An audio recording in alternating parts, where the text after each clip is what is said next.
देखिए, कांग्रेस पार्टी के नेता जो मल्लिकार्जुन खड़गे जी का बयान है, शायद उनको ये नहीं पता है कि 70 सालों तक अंग्रेजों की फूट डालो और राज करो की नीति का अनुसरण कर देश को कमजोर किया कांग्रेस पार्टी के लोगों ने। वे साधु संतों पर टिप्पणी करने का अधिकार खो चुके हैं। भारत को एकजुट रखने में साधु संतों की महान परंपरा और उनके त्याग का बड़ा योगदान रहा है। गेरुआ वस्त्र त्याग और बलिदान का प्रतीक है और योगी आदित्यनाथ जी ने इस संन्यास की भावना के साथ प्रदेश की सेवा का संकल्प लिया है। आदरणीय प्रधानमंत्री जी श्री नरेंद्र मोदी जी के मार्गदर्शन और मुख्यमंत्री योगी आदित्यनाथ जी के नेतृत्व में आज उत्तर प्रदेश उत्तम प्रदेश बनकर उभरा है। डबल इंजन सरकार की लोक कल्याणकारी योजनाओं का लाभ बिना किसी भेदभाव समाज के हर तबके को मिल रहा है। योगी आदित्यनाथ जी एक सच्चे संत हैं जो राज सत्ता में रहते हुए भी संन्यास के मार्ग पर चलकर प्रदेश की सेवा कर रहे हैं। उन्होंने कभी भी सत्ता के प्रलोभन में फंसकर सत्ता का दुरुपयोग नहीं किया है।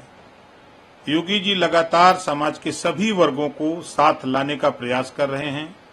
उनका संदेश है, बंटोगे तो कटोगे, यानी समाज में विभाजन से सभी का नुकसान ही होगा।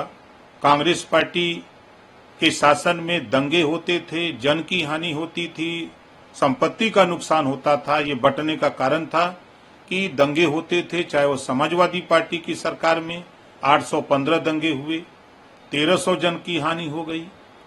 उसी बात को योगी जी कह रहे हैं, कटोगे बंटोगे तो कटोगे आपस में लड़ करके। तो कांग्रेस के लोगों को बुरा लग रहा है। कांग्रेस पार्टी ने हमेशा जाति, धर्म, मजहब और भाषा के नाम पर लोगों को बांटकर अपनी राजनीतिक रोटी सेकी है। योगी जी एक सच्चे सेवक की तरह प्रदेश की जनता के लिए समर्पित हैं। उन पर इस तरह की टिप्पणी अशोभनीय है, निंदनीय है। इसकी जितनी भर्त्सना की जाए कम है। कांग्रेस पार्टी के लोगों का इतिहास रहा है झूठ बोलना और लोगों को बांटकर सत्ता हासिल करना, कांग्रेस की परंपरा रही है। हम मल्लिकार्जुन खड़गे जी के बयान की निंदा करते हैं और वो जो 70 साल तक शासन किया हो, पिछड़ों को धोखा दिया, दलितों को धोखा दिया, मुसलमानों को धोखा दिया और आज मुद्दों से हट करके बात कर रहे हैं। ये जब सत्ता में थे तो इन्होंने शिक्षा का ध्यान नहीं दिया, स्वच्छता पर ध्यान नहीं दिया कि देश में स्वच्छता कैसे हो, इलाज के लिए लोगों को, गरीबों को इलाज की व्यवस्था कैसे हो, किसानों को खाद बीज कैसे सुलभ हो, इस पे ध्यान नहीं दिया और बिना वजह की बयानबाजी करके चर्चा में बने रहने के लिए इस तरह के बयान दे रहे हैं। एक और अलग हट के सवाल है sir, Amit Shah Congress party JKNC की सहयोगी है। उन्होंने कहा कि कश्मीर अनुच्छेद 370 को बहाल करने का प्रस्ताव किया है। राहुल गांधी की चौथी पीढ़ी भी कश्मीर में अनुच्छेद 370 को बहाल नहीं कर पाएगी। किस तरह से देखते हैं? देखिए, अब वो मामला केंद्र सरकार ने 370 हटा दिया है। अब न नौमन गेहूं हुई, न राधे खोने जइयन, न कांग्रेस की सरकार बननी है और देश में, तो वो क्या करेंगे? तब तक अपना पूरा अधिकार, पूरा रूप ले लेगा वो धारा 370। तो जो अमित शाह जी ने कहा है वो सही कहा है। एक और बड़ा सवाल है, कांग्रेस ने चुनाव आयोग विपक्ष के खिलाफ झूठ फैला रहा है। उन्होंने कहा कि जो है चुनाव आयोग से शिकायत की कि झारखंड इकाई के बीजेपी के अधिकारी हैंडल ने सोशल मीडिया पर एक वीडियो प्रकाशित किया जो आदर्श आचार संहिता और अन्य चुनाव के कानून का उल्लंघन करता है। कैसे देखते हैं? तो इनको जाना चाहिए, चुनाव आयोग में कंप्लेंट करना चाहिए ना, लिखित दें। मौखिक काहे के दे रहे हैं? मौखिक कहने से कोई मानेगा नहीं। इनको चुनाव आयोग में लिखित दें कि ये इस तरह का है। अब ये भूल गए कांग्रेस के लोग, एक साल लगातार लोगों को, लाखों लोगों को जेल में रखा, इमरजेंसी लगाई, पत्रकारों को जेल में डाला, बोलने का अधिकार छीन लिया, संविधान को ताक पर रख करके कांग्रेस पार्टी के लोगों ने काम किया। आज वही कांग्रेस कानून की बात कर रही है। जो कानून को नहीं माना, कानून का उल्लंघन किया, संविधान की उल्लंघन किया, संविधान के नियम को नहीं माना, आज वही कांग्रेस इस तरह की बात कर रही है, तो ये तो अतिशयोक्ति लगती है।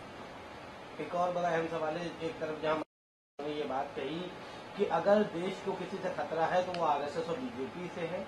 नरेंद्र मोदी और अमित शाह सुबह उठते ही कटोगे, बटोगे और छटोगे की बात शुरू कर देते हैं। उन्होंने कहा कि इंदिरा गांधी ने इसी मकसद के लिए, देश को जोड़ने के लिए अपनी कुर्बानी दी। देखिए, वो जोड़ने के लिए कुर्बानी दी, अच्छी बात है, लेकिन यही कांग्रेस पार्टी ने भारत को विभाजन कराया। यही कांग्रेस की ही देन है कि विभाजन हुआ।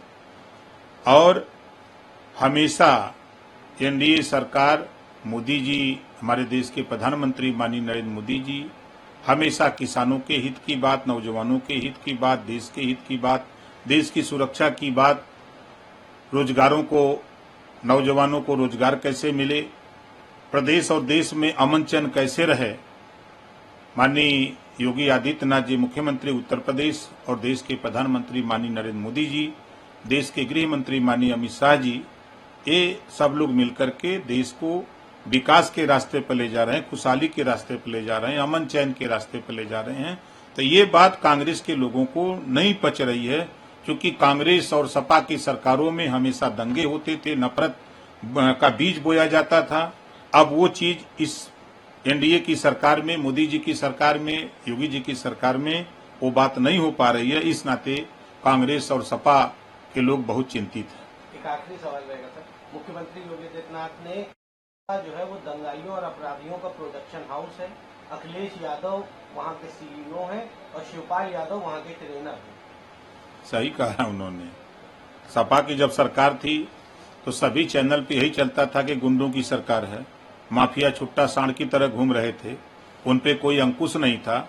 आज उत्तर प्रदेश की अगर हम बात करें तो उत्तर प्रदेश में एक भी दंगे नहीं हुए, किसी जन की हानि नहीं हुई, और अपराधी आज भय के साए में या तो जमीन के अंदर, या तो जमीन के ऊपर, या तो जेल के अंदर, आज सब में भय व्याप्त है कि कानून का राज है। कहीं भी हम कोई हरकत करेंगे तो कानून छोड़ेगा नहीं, जहां भी रहेंगे हमको उसको दबोच करके हमको कानून के दायरे में सजा मिलेगी। इससे भय का माहौल बना हुआ है। इस नाते कांग्रेस और सपा बसपा के लोग चिंतित हैं। ये पोस्टर लगातार लगा रहे हैं समाजवादी पार्टी के लोग, बटोगे तो कटोगे। भाई अब बसपा भी पोस्टर वॉर में शामिल हो गए, कल बसपा की तरफ से भी पोस्टर लगाए गए। क्या लगता है कितना फर्क पड़ेगा इन पोस्टर से? कोई फर्क नहीं है। देखिए, जनता 80 करोड़ लोगों को राशन मिल रहा है, वो राशन लेके मस्त हैं। गैस सिलेंडर मिल रहा है, वो मस्त हैं। शौचालय बन रहा है, वो मस्त है। आवास बन रहा है, वो मस्त है। रोजगार मिल रहा है लोगों को, वो मस्त है। नौकरी मिल रही है, वो लोग मस्त हैं। किसानों को किसान सम्मान निधि मिल रही है, वो मस्त हैं। और जो पेंशन है 1000 रुपया, चाहे वृद्धा पेंशन हो, विकलांग दिव्यांग पेंशन हो, चाहे किसान पेंशन हो, जो पात्रता की सूची में उनको मिल रहा है, जिनको नहीं मिल रहा है वो आवेदन कर रहे हैं, उनके जांच हो रही है, तो सबको लाभ मिल रहा है और लाभ को लेकर के लोग खुशहाल हैं। न्यूज नेशन अब व्हाट्सएप पर खबरों के ताजा अपडेट के लिए न्यूज नेशन के इस क्यूआर कोड को स्कैन करें।